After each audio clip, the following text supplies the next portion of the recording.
In this week's final days of the closely watched Virginia governor's race between Democrat Terry McAuliffe and Republican Glenn Youngkin, there were echoes of last year's presidential election.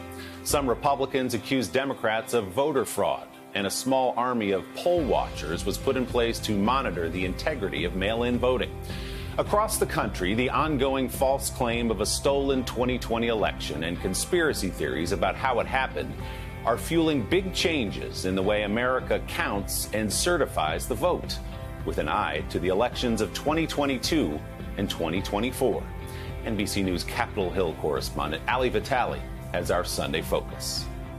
It's a battle over democracy's most basic practice: how elections work and who runs the process.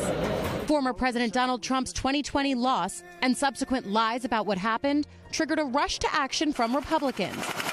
There were unfounded audits of verified election results. As the audit, it demonstrates very clearly, Mr. Raskin, there are a lot of issues with this election that took place. A wave of restrictive voter laws. Election integrity is now law in the state of Texas. And a crush of pro-Trump candidates running for Secretary of State, claiming an alternate electoral reality. This is fraud, and it needs to be investigated. Since November 2020, GOP lawmakers have introduced more than 200 bills across 41 states that give state legislatures the ability to interfere with and better control state elections. So far, 24 of those laws have passed in 14 states. 78% of elections administrators said they believe mis- and disinformation on social media is making their jobs harder, and half say it's made their jobs more dangerous. It's not new that both parties have tried to work these systems to their advantage. What's the new landscape here that makes this moment more dangerous? What's more dangerous right now is an attempt to basically delegitimize elections. At the center of this national battle lies Georgia. After the historically red state went blue in 2020, giving Democrats not just the White House, but control of the Senate, too, Republicans passed a new law that gave the state legislature powers to investigate and suspend local election officials, and also shifted control of the state election board away from the Secretary of State. In this case, that meant Republican Brad Raffensperger. It looked to me like it was a swipe at us because our side didn't win.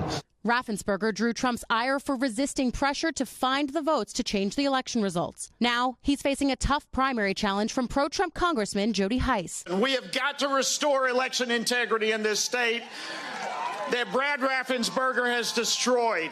Raffensperger is now targeting election heads in the Democratic stronghold Fulton County, saying they should be investigated. But we want to make sure that there's eyes on it. We were praised by the Secretary of State for our elections in 2020. Then all of a sudden, we're the worst things in the world.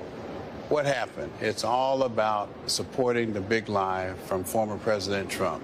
Another epicenter, Texas. Governor Greg Abbott appointing a former Trump lawyer who worked to challenge the election results as Secretary of State there this month. And in Arizona, like Texas, a will to criminalize aspects of election administration, as well as taking steps to make it easier to potentially overturn election results by raising the specter of fraud. For a democracy to work, the losing side has to accept that they lost and say, I'm going to try better next time. And if instead what the losing side says is, we're going to change the rules, we're going to change who the umpires are in this election to make sure that that doesn't happen again, you're facing a crisis for democracy.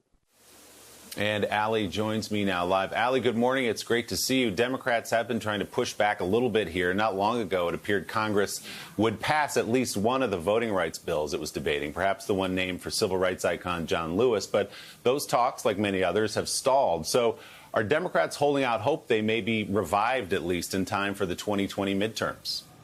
Well, that's their hope, Willie. Democratic lawmakers have worked to craft a federal bill that they believe would push back on and blunt state GOP laws that impact how Americans access their right to vote. But efforts to pass a voting rights package remain stalled in the Senate without much sign of progress or bipartisanship. Meanwhile, looking ahead to Tuesday's election, administrators that we talked to in Fulton County, Georgia, said they're working with a target on their backs because any missteps they make could be pounced on to justify the state taking over running running their elections under that sweeping new law that we mentioned.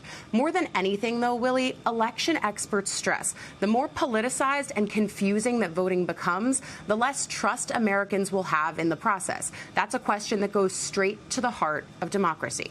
Willie? Great report on one of the most important stories of our time. Allie, thanks so much. Good to see you. Hey, thanks for watching our YouTube channel. Find your favorite recipes, celebrity interviews, uplifting stories, shop our favorite deals, and so much more with the Today app. Download it now.